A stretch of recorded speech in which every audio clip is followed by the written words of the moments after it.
Wrestling on the Spectrum, featuring Brody the Brain Herman, powered by the law firm of Brown and Crouppen, uncovering the hidden history, pro wrestling patterns, and the stories behind the stories for unapologetic wrestling fanatics. He doesn't just watch wrestling, he decodes it. Here's Brody Patrico and Jeremy on the Lou Information Station. WWE Crown Jewel in Perth, Australia has concluded. You'll hear from Don Callis today. And of course, we are going to see if someone can beat the Brain. All of that and more today on Wrestling on the Spectrum. I cannot wait. We have a jam-packed show today. How are you? Happy Saturday afternoon, and welcome to Wrestling on the Spectrum. My name is Tony Patrico, and you spell that Patrico,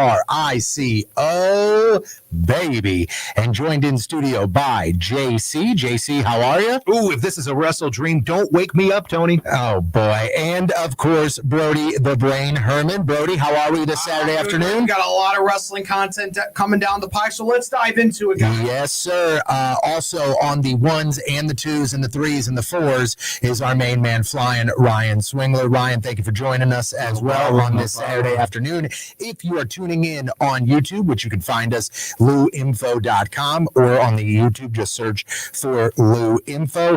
You can see I have my shades on because it never, ever, and by it, I mean the sun set on cool, baby. So we are making sure we are having a great time this Saturday, and you can chime in as well, 855-282-8255. Welcome, everybody, to Wrestling on the Spectrum. You heard an AEW commercial right before we joined the air. Wrestle Dream is coming to town, and Wrestle Dream is a big deal coming to St. Louis at the Chavetz Arena next Saturday. And before we get into Crown Jewel, Jeremy, give me a little bit, what is Wrestle Dream for those that are just casual wrestling fans? Well, yeah, this is a staple event for all elite wrestling. And for those who are casual wrestling fans, we described all elite. This is the newcomer league on the block. This is the alternative to WWE. It's got a lot of momentum in that it is very athletic presentation. Now, WWE is caught up in a lot of different ways. So we are in a Wrestle Dream for wrestling fans. You have your choice of fantastic leagues. Some of the faces you may recognize: Jon Moxley, known as Dean Ambrose, back in WWE, Samoa Joe, Timeless Toni Storm right now is a fantastic. I love showing casual fans some of her work. Yeah, she's like a throwback to, classic movies, black and white. Fantastic characters are in there. So you see a lot of fantastic wrestling. A lot of those folks are with the Don Callis family, right? Mm-hmm. You had an opportunity we're going to hear from later. Yeah, myself and Brody got to chat with Don Callis. Great interview. Great sitting down with him and learning a little bit of what it takes to become a member of the Don Callis family. We'll actually play that interview when we get back from the break. But before we dive into AEW, Brody, we had an early morning wrestling start today, didn't we? Yes, we did. We watched WWE Crown Jewel, which took place in Perth, Australia. And, of course, the first match, Bronson Reed got his win over Roman Reigns in an Australian street fight. Of course, that means no rules, no countouts, no disqualification. The only way to win is by pinfall or submission. So, of course, Australian street fight, Bronson Reed, who is from Australia originally, won in his home country by defeating Roman Reigns. There is continued tension between Roman Reigns and the Usos. Overall, this match it needed to achieve what it needed to achieve. A cricket bat was used, which was kind of like an homage to Australia, which fit. It makes sense. I like this match. It got Bronson Reed over, a major win in his home country. This was important. I felt the importance and significance of this match, and it looks like there is continued tension between Roman Reigns and the Usos. Somebody give me some flowers, because I mentioned this when it started. Yep. I said Roman Reigns is continuously having to save Jay, and then when Jay tries to help, something goes wrong. So I saw this coming, and I knew this was going to happen because, unfortunately, I think this is the only way that this goes to make sense. You can't just do a complete a repeat of the bloodline. You've got to make it somewhat interesting. You've got to put the inter-family tension there. And I think this is, again, that coming into play. Now, what about all of the rumors, and I know you guys saw them, all of the rumors of people saying that the Vision will have a new member very, very soon. Could be an Uso. Would it be an Uso? Or people are saying it could be Austin Theory. Have you seen this? Which is outrageous. But again, if if there's anybody that can make me believe in a story or even believe in a professional wrestler, it seems to be Paul Heyman. So if you put Austin Theory with Paul Heyman, I think it'll be great. Then maybe I start to believe in this. But I agree with you, Brody. I think this match did exactly what it needed to do. It showed the dominance of the Vision. It showed them that no matter what, Bronson Reed or Braun Breaker is going to be right around the corner. If the other one is having a singles match, they are a dominant force in wrestling right now, and it is exciting to watch them. But again, a match that this is the end that needed to happen. And kudos to Roman Reigns for putting Bronson Reed over in his home country. Yes. That was needed. You can go to the rubber match on a Monday Night Raw, make it a big build-up, but a guy like Roman Reigns does not need to be losing. We discussed he's sort of the Undertaker. He needs his aura around him, so it was pleased to see kind of Bronson Reed because he stays a threat. Yeah, Bronson Reed needed furniture in order to beat Roman, let's be honest. That's how a heel should win. And of course, the next match, Stephanie Vaquer, the Raw Women's Champion, defeated Tiffany Stratton, the SmackDown Women's Champion. We all talked about this on Wrestling on the Spectrum. Vaquer's reign is just starting. Tiffany Stratton's title reign looks to be concluding very soon. So this was the right decision to have Vaquer win this match for the WWE Women's Crown Jewel Championship. It was a very solid match between these two. It's very short, only 10 minutes and 5 seconds, but that's kind of what it needed to be. Just get Stephanie Vaquer over further, and it actually was a significant win for her. Tiffany Stratton is a credible opponent, and this was a big feather in Stephanie Vaquer's cap. So this match accomplished, again, what it needed to get accomplished. Vaquer feels like a bigger star, and her ascension to the top continues after Crown Jewel. I agree. I think this was the first time that she really had that type of competition to where going into the match, I don't personally feel like she is favored in any way. And I think she showed up. I think she, at least in my mind, made me go, okay, believable as a champion. And that's exactly what she needed to do. And I think Tiffany Stratton helped get her to that position. Well, with Stephanie being the Raw Women's Champion, guys, who takes on Tiffany? Does Tiffany turn heel before WrestleMania? Who's the next in line for her championship? Honestly, could they maybe Julia? They get the United States Championship off of Julia, and then they can have Julia feud with Tiffany Stratton on SmackDown. Would make the most sense to me. Again, this I think plays into the fact that there's too many belts. I think there should be a women's champion. I think there should be a men's champion. Yeah, I think that's how it goes. Yeah. That's how it should be. I think you would have Julia just not even get pinned in a multi-women match. Get the belt off of her, and then just have her wrestle Tiffany Stratton. I would have said Jade Cargill, but things have cooled down there. No. Yeah. So we had a classic banger. I haven't finished Perth, but I've heard this John Cena, AJ Styles. Yes, John Cena defeated AJ Styles. It was a phenomenal match, and that's the only word that is perfect to describe AJ Styles. He's phenomenal. They did a lot of the classics, not just of their own moves, everybody's moves. I saw it doing homages to Randy Orton, the skull-crushing finale homage to The Miz, the Bray Wyatt homage with the Sister Abigail, and of course they did the Firefly lights in Australia. And so many homages in this match, and just they pulled out all the stops. They gave you all the classics. They delivered this match for the fans. This was so fan-oriented, and of course everyone's like, oh, it wasn't, it wasn't this, it wasn't that. You cater to the fans. The fans want to see these moves. So I think John Cena and AJ Styles cater to the fans, and that was what made this match very important.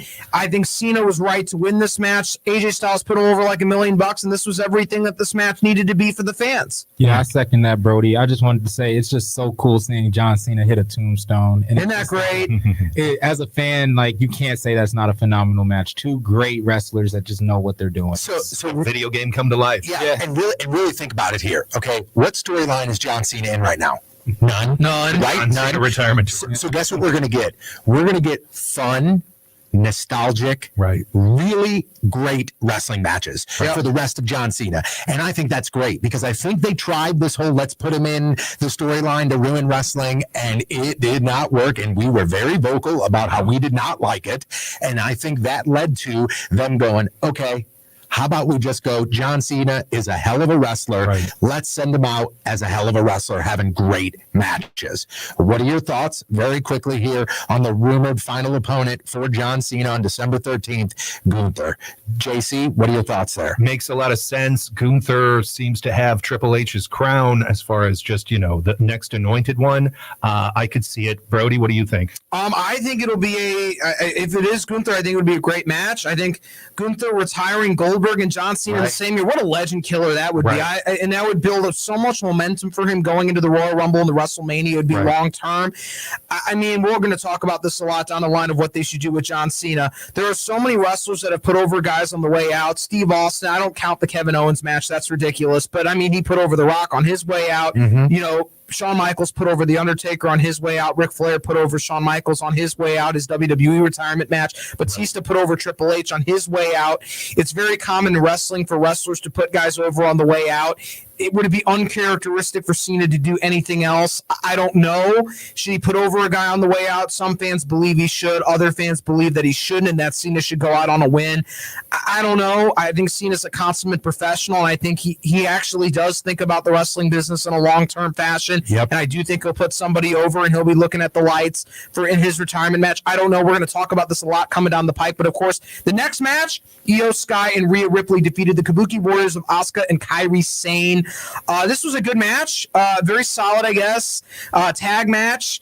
I think Rhea Ripley winning in her home country was a big deal. You had to have Rhea Ripley on the card in Australia. You almost have to. Glad to see her win in Australia. This was required. It was necessary for the fans. And hopefully they can get Rhea Ripley just out of this whole entanglement and can get her in line with Stephanie Vaquer coming down. I'm excited for that feud. I think they've been hinting at it on WWE television for a while, though, Rhea Ripley and Stephanie Vaquer. Hopefully we can get that and can just get out of this whole entanglement of, Io Sky and Asuka. Kyrie say maybe you do a singles feud between Asuka and Io Sky because we know both of them are really good in the ring. Nice win for Rhea Ripley. Any thoughts on the tag match, guys? My only thought is again, do you go and say, hey, we're going to keep Ripley and Sky a tag team, and they're going to get the tag belts on them? Or do you go, this was fun while it lasted, but now it's time to do something? Yeah, because if you really think about it, Rhea Ripley right now, she has had, a good chunk of time to where she has not been in the title picture at all. This is her fun title picture. This has been her fun time. When does Alexa Bliss come back? Well, Bliss is a tag team with Charlotte, and they are not Bliss, Liv Morgan. I'm sorry. I don't know when Liv Morgan gets back. That could be intriguing. To Tony's point, they'll often throw someone in a tag team for a while, have them win the belts, have the run. We could think back to the Steve Austins and Shawn Michaels mashup. Yeah. But then keep her warm until WrestleMania. And maybe to answer my earlier question, she's the one that takes on a heel Tiffany at WrestleMania. Yeah, that could be. They move Ripley. I don't know. That'll be interesting. We'll see how that unfolds. And of course, the main event, Seth Rollins used a watch in a heel fashion to defeat Cody Rhodes. It was time for Seth Rollins to defeat Cody Rhodes here in the Vision Reigns Supreme. What a goal. At WWE Crown Jewel in Perth, Australia. Rollins defeated Cody for the WWE Crown Jewel Championship. It looks like they're really building the vision up for Survivor Series. This is where we're going towards. Get them a lot of momentum going into Survivor Series for War Games. And I've said Survivor Series should go down just like this. The main goal of Survivor Series should just be get Cody off of television until January. Just get Cody off of television until January, until the Cena retirement match happens. Just get him off television. Let that whole thing fizzle out, and then bring Cody back because Cena's not going to be in the picture anymore. So use War Games as a way for Cody in the War Games match. I think Cody should be in the War Games match or in some way to just get Cody off of TV for the month of December and then have him come back in January for the Rumble. So I think that's the goal of what Survivor Series should do. He doesn't need to defend the title at Survivor Series. Just use it to advance the heels, to get him in a way to where just have Cody completely off of television until January. Brody, you bring it up, and that's very wise. I've often wondered, when Cena is gone, and it happens many times in wrestling, it's a cycle of life, right, Simba? Yep. It really is a circle of life. They're going to have to rely on these stars. Like I've said, I think Roman will fit into that featured star, but that's it. What do you do with Cody Rhodes? He's constantly sort of overshadowed. Yes. Yeah. Is there a wrestler in the past, let's just say 10 years, that has been as successful as a heel and a babyface as Seth Rollins? No. He is a master of the craft. Think about it. And some people might say, well, MJF can do it, maybe, but I don't think he's on the same level as Seth Rollins is currently. He's got potential to get there for sure. But I think Seth Rollins, now this is going to sound really stupid as a 40-year-old man, whatever Seth Rollins does, I believe it. Oh, yeah. Like if he comes out and he's like, you guys love me, I'm the greatest, this is awesome, everybody cheer for me. I'm going to cheer. And if he comes out and he goes, you guys suck, I hate you guys, I'm going to boo. Everything he does, I listen. Yes. And I think that is so powerful because, again, you're talking about when John Cena leaves, we got to see the next guys. Yes. And I think Seth Rollins has cemented him in that spot. And I think another thing is Seth Rollins shows up to work. Yes, he does. Shows up. Oh, That's the thing absolutely. that's the thing that we need to. We need somebody to be the face of a company that's going to show up to work every single. That's exactly right, In Ryan. many ways, maybe Triple H sees some of himself as a guy who could go from babyface to heel. Yes. Or maybe not, but in some ways, I think Seth has absolutely eclipsed Triple H and Way, performance-wise. In the ring, absolutely. Yeah. Yeah. So versatile. Brody, did you watch the whole thing, like including Triple H doing the whole like ceremony? Yes, with, yes. So I read online, like I punched out after I saw the end of the match. I punched out. I had things to do, but I read online on X that people were singing Edge's theme song while Not gonna. Triple H He is was not in going the to ring. WWE. I know. I'm but sorry. Is this not a great play by both of these brands though?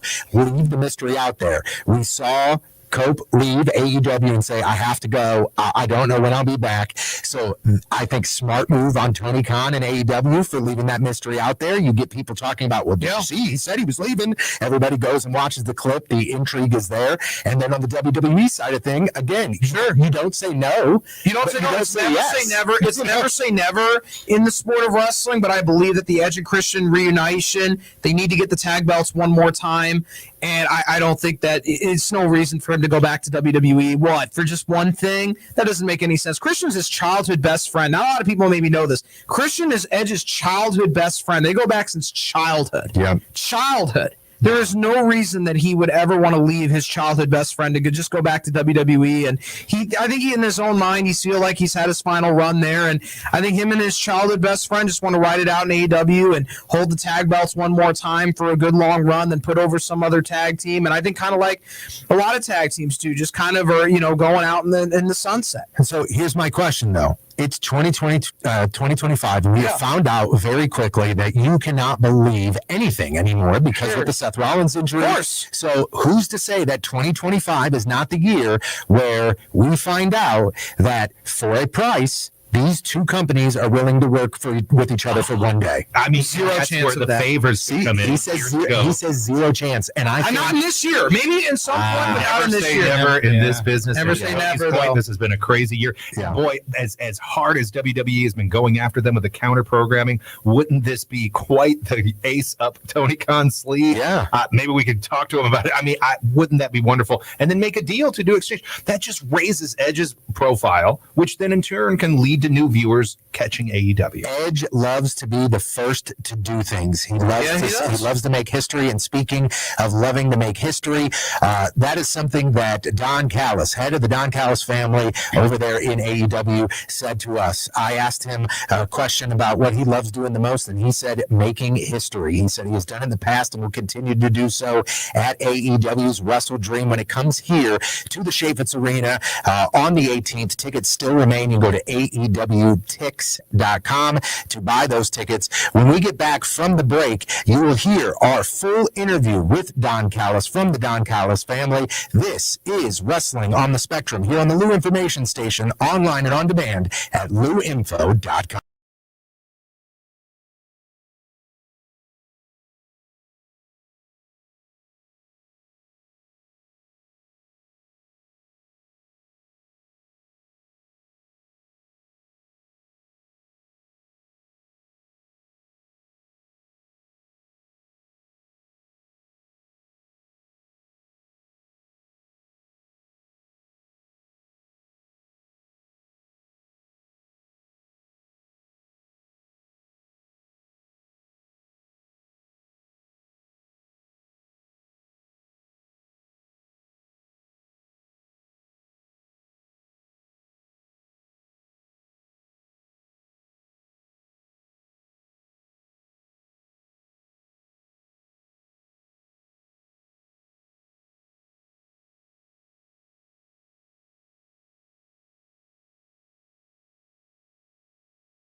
Ladies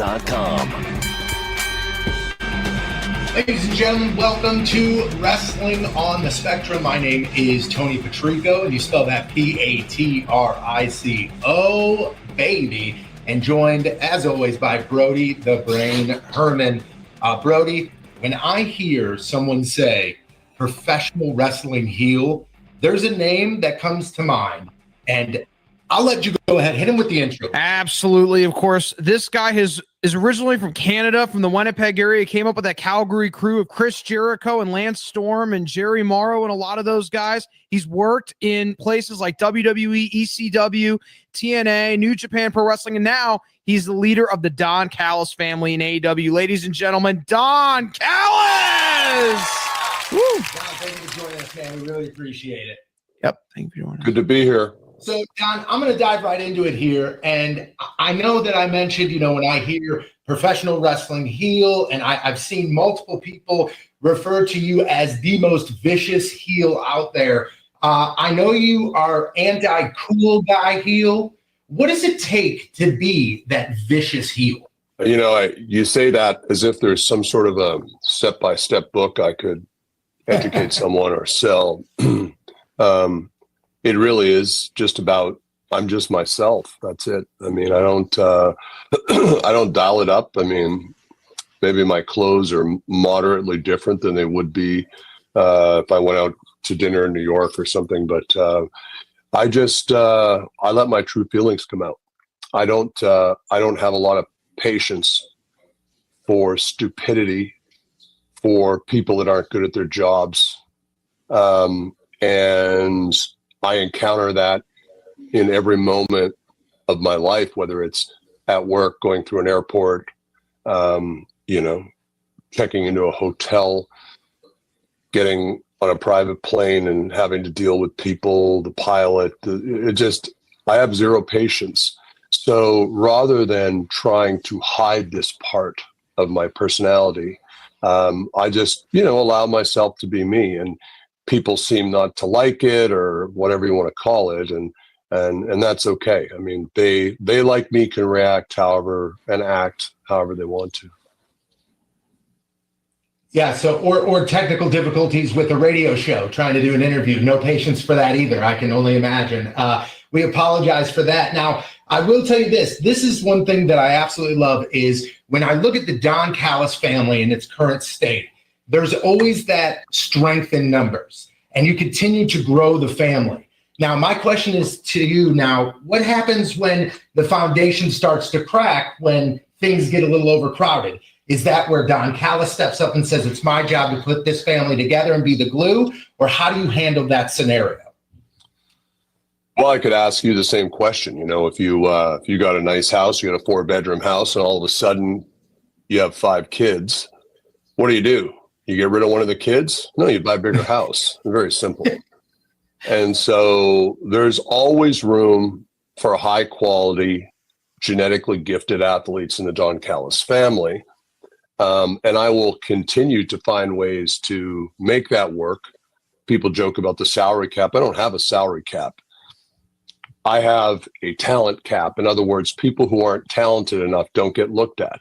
And sometimes opportunities come up and you say, well, I need to add this person because this is going to add a lot to the group. The thing is that I'm looking at this thing 10 years down the line. So when I first took on, say, Kyle Fletcher, he wasn't necessarily ready just based on results to be in the group. But I saw potential, and I look at a 5-year window, a 10-year window. And that's what I did with Kyle. It's what I continue to do with the group. And the group will continue to get bigger because what I have come to understand is that wrestling, like in the labor force, there's strength in numbers and there's strength in unity. And so, as a private business person, I don't like terms like work stoppage or picket lines, PR campaigns any more than the next private business person. But those are things that are options for me, because if you look at some of the shows, you could just as easily call it Don Callis presents Dynamite or Collision, because if I pull my guys off that show, and we decide to take a walk, go for a steak, going to be problems. Now, I'm not saying I would ever do anything like that, because I respect Tony Khan as a private business person. I respect what he's built for all of the wrestlers. But what I am saying is sometimes people like to push people like me into a corner, and that's when things get dangerous. Well, you mentioned Kyle Fletcher, and Kyle Fletcher has a very big match coming up when he's in St. Louis for Wrestle Dream. Brody, tell us a little bit about that. Yes, match. Kyle Fletcher will be defending the AEW TNT Championship against Mark Briscoe, of course, and he's one of your guys, greatly improved the physique. Kyle Fletcher has shown tremendous strides in his work. What are your thoughts on Fletcher, and how do you think he'll be able to retain the belt against Mark Briscoe? Well, first, let's touch on Mark Briscoe. I mean, Mark Briscoe is a fantastic wrestler. There's no question. I've liked Mark for a long time, and I could not have less in common with another human being than with Mark Briscoe. But he has a passion for this business that I have a lot of respect for. And he's such a wild man that people lose sight of the fact of what a great wrestler he is. And the problem for Mark Briscoe is that he's going against a generational talent in Kyle Fletcher. And this is the Kyle Fletcher who not only has this talent, not only has the physique, not only has the ability, he now has the confidence of having defended this title. He now has the confidence of having not just me, but an entire army, if you want to call it that, and a family behind him. Mm-hmm. Yep. So Kyle Fletcher is the best wrestler in all elite wrestling right now, in my opinion. And that covers a lot of ground. But I defy anyone to find me someone who has the package that he has, which is not just the wrestling. There's a lot of phenomenal wrestlers in AEW, but he also has this physique. He's 26 years old. He's handsome. He's tall. He's athletic. Yeah. Find me someone else that ticks all those boxes. This guy's the best in the world right now. And there's, without a doubt, Mark Briscoe is going to lay it all on the line, and we're very prepared for that. And I can't wait to see what Kyle does to this toothless chicken plucker, because Mark Briscoe is missing one very simple thing that Kyle has, and it's called class. That's not meant to be trite. When you're a champion, when I think about champions, I think of Nick Bockwinkel, people of his ilk, Lou Thez, and I say these guys had class. They walked in the ring. There was an aura. They were in your head before you locked up, and that's exactly what I see with Kyle, and I think that's going to be a problem for Mark Briscoe at Wrestle Dream, frankly. Absolutely. You have two other members of your Don Callis family, Kazuchika Okada and Konosuke Takeshita. You've referred to it as healthy competition, the senpai and the kohai. However, I think people have noticed some tension and dissension between Okada and Takeshita. How do you believe that they will be able to unite together and defeat Brodito for the AEW Tag Team Championship? Because they're fighting for something that's a bigger cause than themselves. And this is what we talk about when I talk about the collective nature of the family, from each according to their ability, to each according to my needs. And so what I need in this case is for them to win the AEW World Tag Team titles. Whatever professional curiosities, whatever rivalries that they may have to take a second place. That's part of being in this family, is that you don't get to decide what's only best for you. It's what's best for the group. Sometimes we have to make sacrifices for other people in the group. People have had to do that for Kyle on the way. Kyle recognized that. He did it for them. So you see, one hand washes the other. And I think that Takeshita and Okada have been brought up in a culture that is very respectful, that understands hierarchies, that understands there's a boss, that has an expectation. And I have an expectation for this match. And I think that Brodito has never been in the ring with two studs like Okada and Takeshita. I mean, this is a dream team. Talking about Okada and Takeshita here. Mm-hmm. There's not anything else like this out there. So competition's a good thing, but I fully expect that Brodito is going to get handled, and I'm going to say within 15 minutes. Put a towel. Wow. I'll give you the over under at 15. All right. All right. Take that to the books there. Don, so you've done pretty much everything when it comes to the world of professional wrestling, in, out of the ring, behind the commentary desk. What is most enjoyable for you? What is Don like doing the most? I like creating history. I mean, I did it with the Omega Tokyo Dome match in 2018. I did it when I came here and Kenny and I won the world title together. And I've done it over and over again. What I'm really liking is that I feel like what I imagine a proud parent would feel like with Kyle Fletcher. Because what I learned when I had Kenny was that as close as I was to Kenny and as talented as Kenny was, that, children will ultimately become a colossal disappointment to you in some way or another. And as a parent, you're stuck. Nothing you can do, really, unless you're probably not going to disown them. But then I thought, well, why can't I do that? And so there's this stupid saying you can't pick your family. Well, I disagree with that. I have handpicked this family.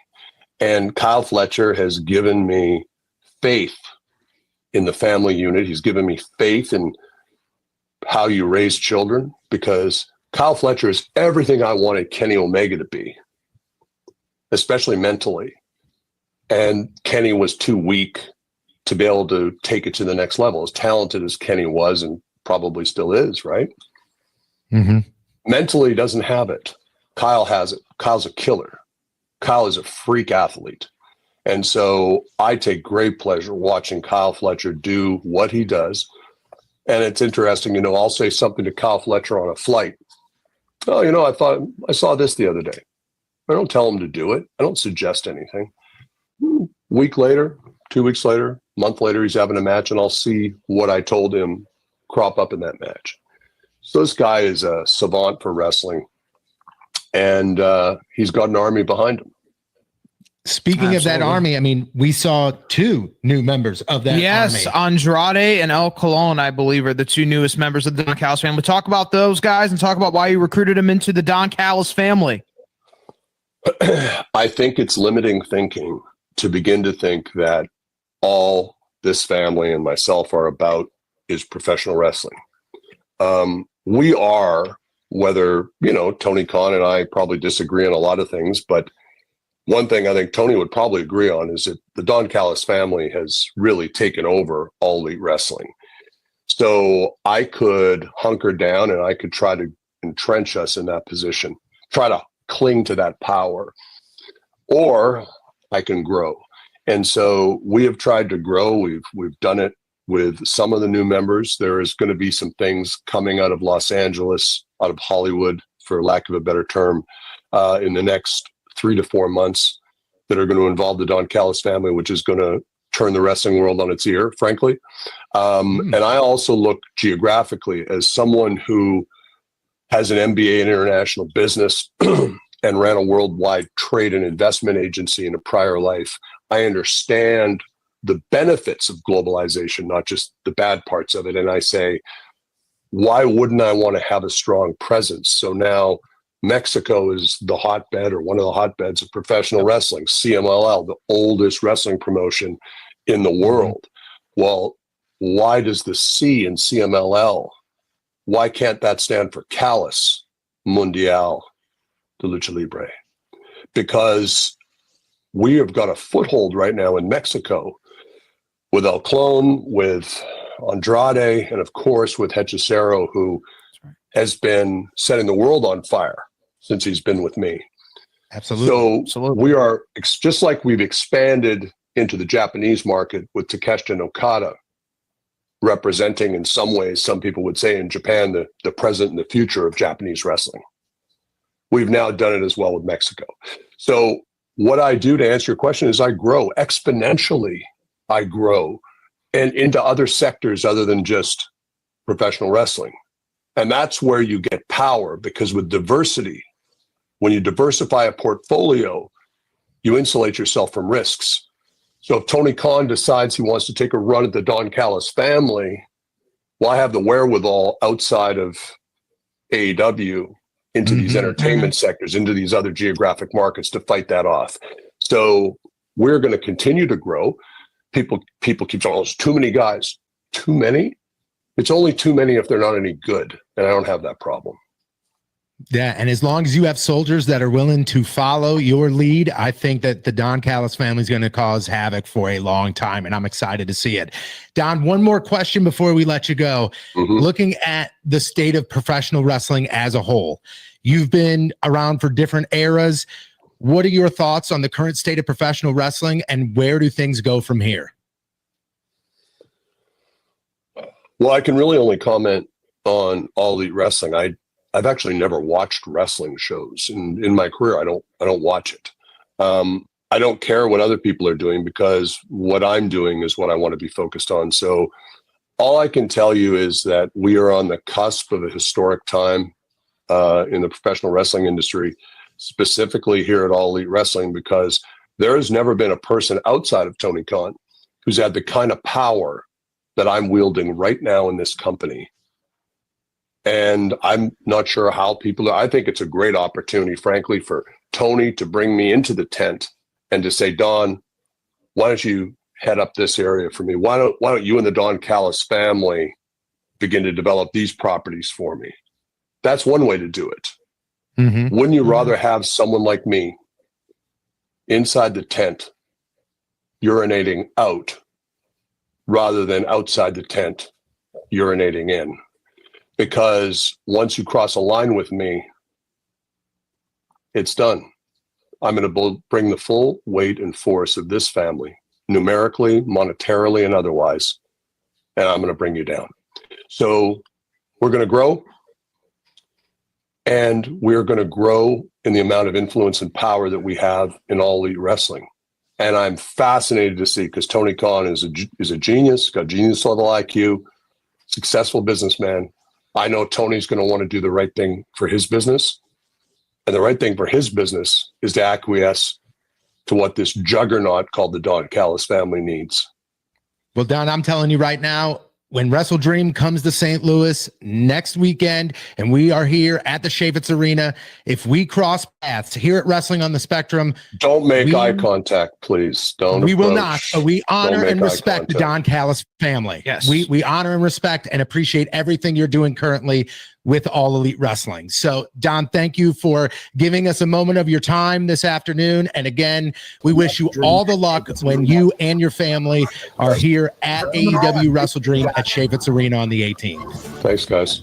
Thank you for coming on. Appreciate it, Don. It's Wrestling on the Spectrum, featuring Brody the Brain Herman, powered by the law.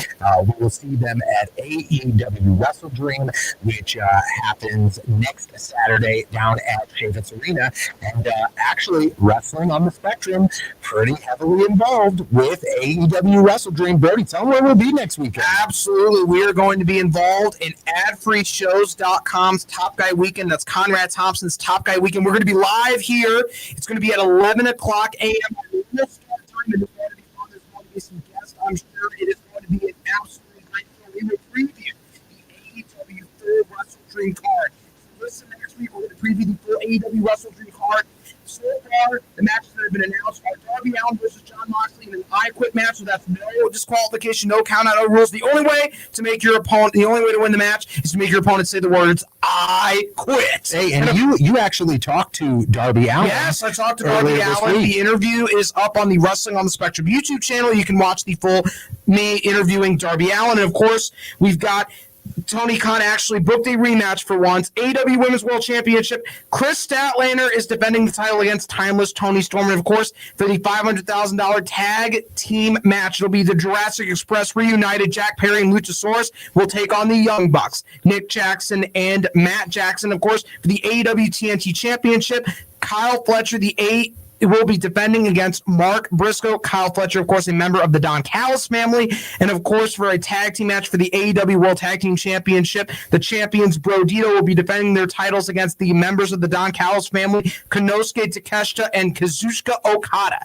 And there will be many more matches I'm sure Tony Khan will book for this event. It'll be Saturday, October 18th at the Chaffetz Arena. For those who don't know, that's where the St. Louis University men's basketball team plays. You can still get tickets. Tickets are still available at at AEWTIX.com. Stay tuned, of course, for the main event. Will be Hangman Adam Page will be defending the AEW World Heavyweight Championship against Samoa Joe. Yes, that's the same Samoa Joe that's wrestled in Ring of Honor against CM Punk. TNA, he was against AJ Styles, Kurt Angle, and of course the WWE. He's wrestled guys like Brock Lesnar. He's wrestled all over the world, and he's seeking to regain the AEW World Heavyweight Championship from Hangman Adam Page. That'll be the main event of AEW Wrestle Dream again. That'll be Saturday, October 18th at the Chaifetz Arena. That's where the St. Louis University men's basketball team plays.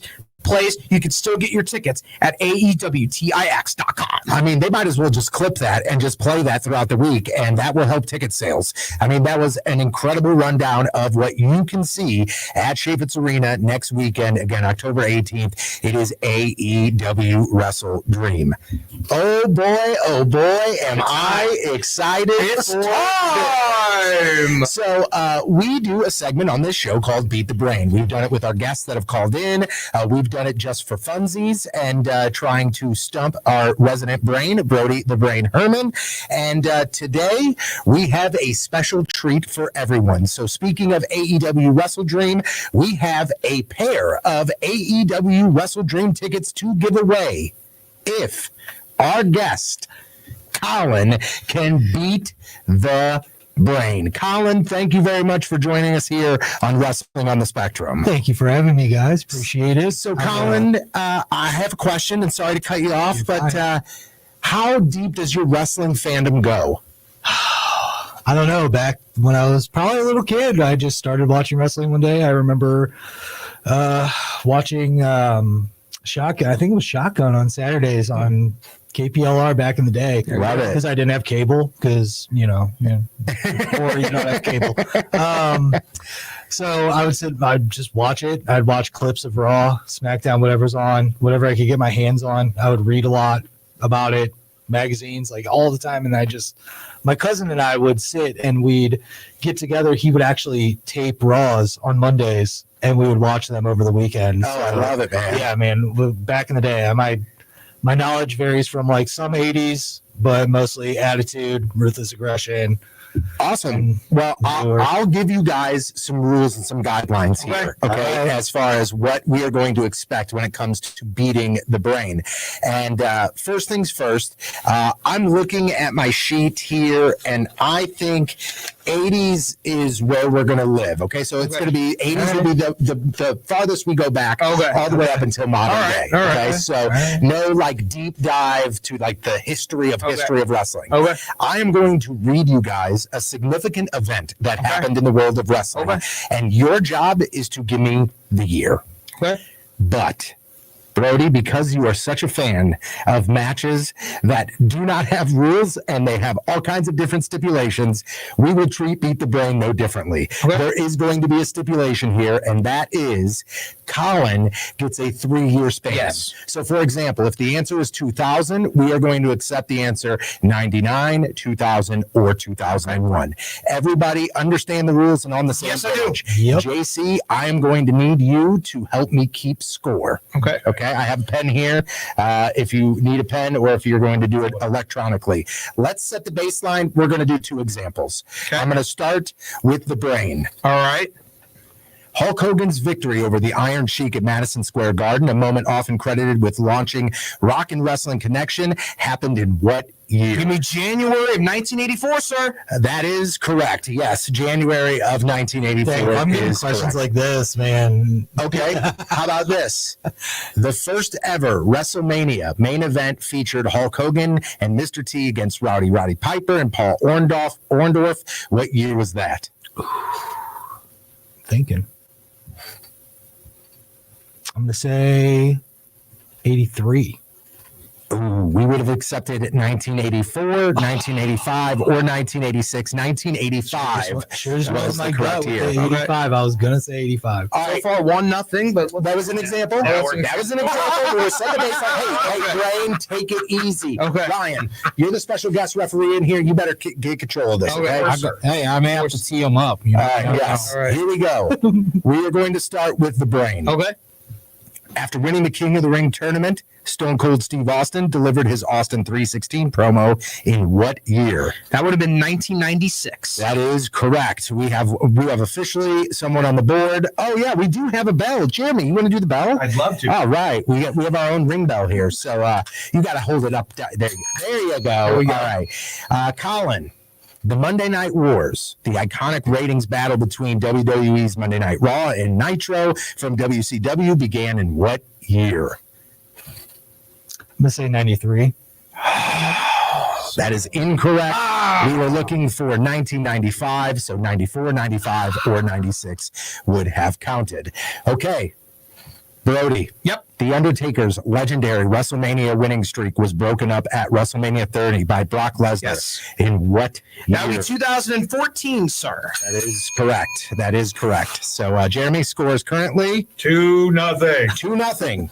Okay. But you have a chance here, Colin, to make this 2-1 before we jump into round 2, where points are doubled. Oh. When did the NWO debut? What year did the NWO debut? He's wearing the shirt knockoff. He is wearing a NWO style shirt. We made this shirt. We need an answer. I know, man. I'm gonna say 94 again. That is incorrect. We were looking for 1996. We would have accepted 1995, 1996, or 1997. It's okay. All right. So the score right now is 2-0. 2-0. Now points are doubled. Okay, points are doubled. Here we go. The Montreal screw job. This is a question for Brody. Happened in what year? 1997. Okay, 3-0, Brody. Okay.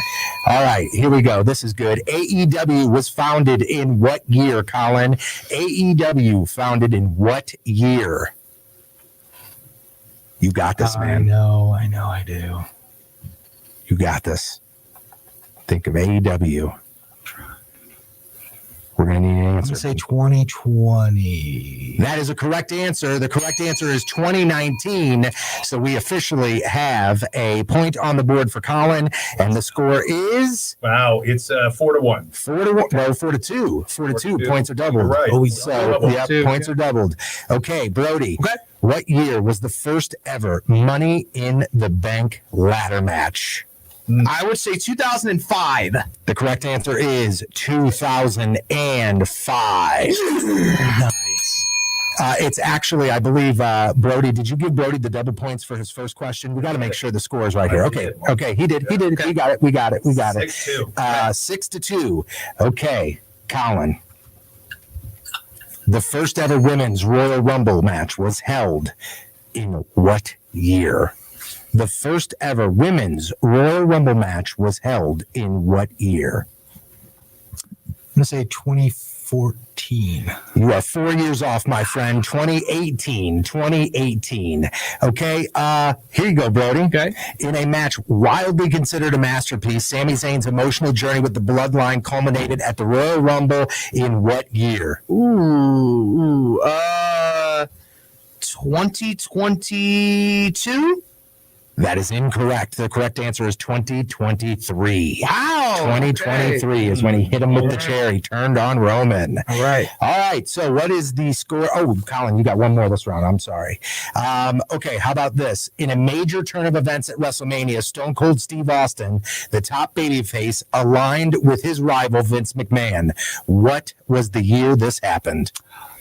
2001. That is correct. That is correct. So after round 2, what is the score looking like? We're looking at 6-4, Tony. 6-4. You know what we're doing? We're going straight to the final round. All right. Straight to the final round. All right. Brody, you have 6 points to wager. How many points would you like to wager? I will wager. Do all 6. Come on. Do all 6. I guess I'll do all 6. All 6 with no pressure from the crowd. No. All right. So here we go, Brody. This is your final question. Okay. This event, which saw Ric Flair defeat Harley Race for the NWA World Heavyweight Championship, was the first major wrestling event to be built around a simple, long-term storyline. Okay. This happened in what year? 1983. Done. I win. It's pandemonium. Dude. It's pandemonium. Hold on.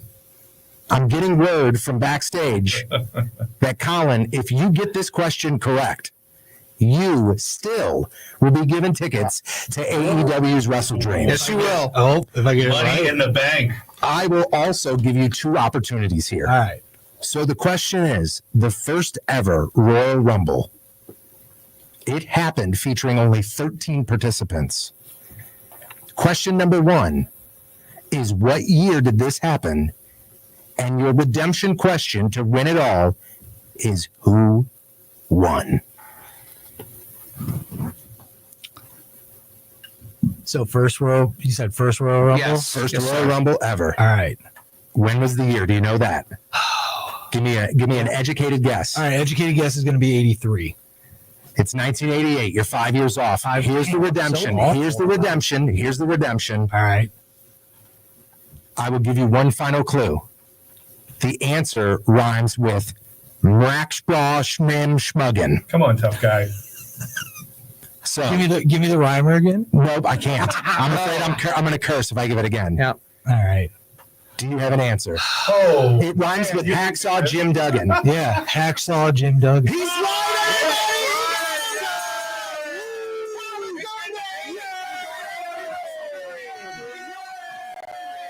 Okay, hey, here's what we've learned today. We've learned 2 things. Number 1, we've learned that nobody can beat the brain. Oh, Number man. 2, we have learned that Colin is a wrestling fan who does not know his years. Colin, Oh, come on. Number 3, that we Be nice, Tony. Be nice. I A little behind. Listen, I can be mean to Colin because I'm going to do this for Colin. Colin, I know you have a podcast very quickly. I do. Where can people listen to it? And what's the podcast You can called? listen to it anywhere you can listen to podcasts. It's called Grime Time. It's me and a comedian buddy of mine. We just shoot stuff. So Awesome. I love it. So check that out.